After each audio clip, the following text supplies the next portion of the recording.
आपने अभी तक तो देखा है द्वादश भाव का विचार का, और प्लस एक सूत्र में कैसे हर द्वादश भाव का रहस्य और ग्रहों के शुभाशुभ का फल कैसे, और इसके पहले बेसिक नॉलेज में बहुत कुछ सीखा है। अब हम चलते हैं 9 ग्रहों के बारे में।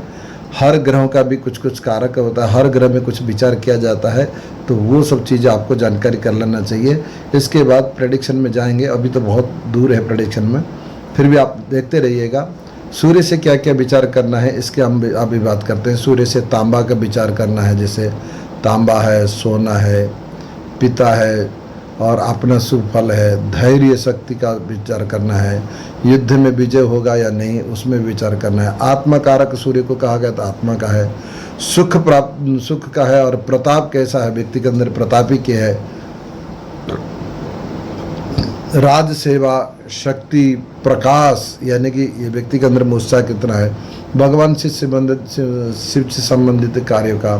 वन और जंगल का भी सूर्य से विचार करना है। पहाड़ में यात्रा करना है तो भी विचार करना है। हवन कार्य में प्रवृत्ति व्यक्ति के है या नहीं, ये भी सूर्य से विचार करना है, ठीक है ना।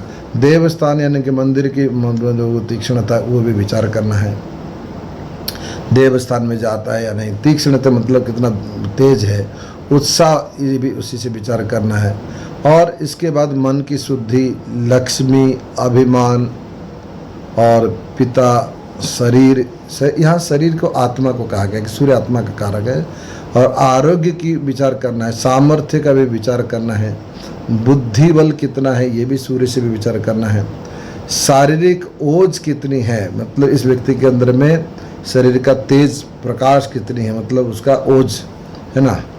और कटु और तिक्त रस, यानी कटु मतलब कड़वे और तीखा मतलब तिक्त, ठीक है ना, तीखा का।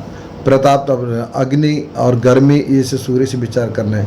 नेत्र का रोग भी विचार करना है। राजयोग का विचार करना है।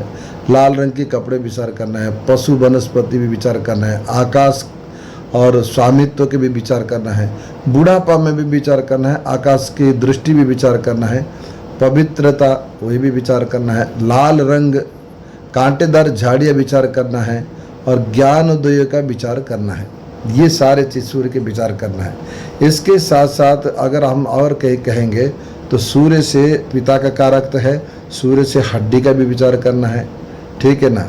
सूर्य से आँखों का भी विचार करना है, आँख की बीमारी के बारे में विचार करना है।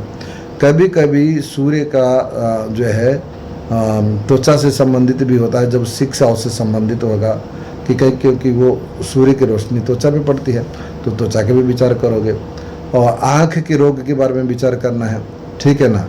और सूर्य के बारे में इतने सारे तो एक साधारण रीति से आपको जानना पड़ेगा। फिर इसके बाद अगर आप अच्छे से समझ लेंगे तो फिर इसके बाद आपको धीरे धीरे ऑटोमेटिक आपको ज्ञान हो जाएगा।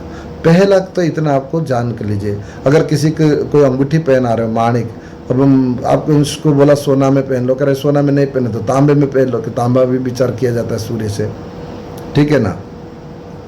तो जो भी आप विचार करते हैं ना, उस ग्रहों का भी थोड़ा बहुत वस्तु के बारे में जानकारी रखना चाहिए।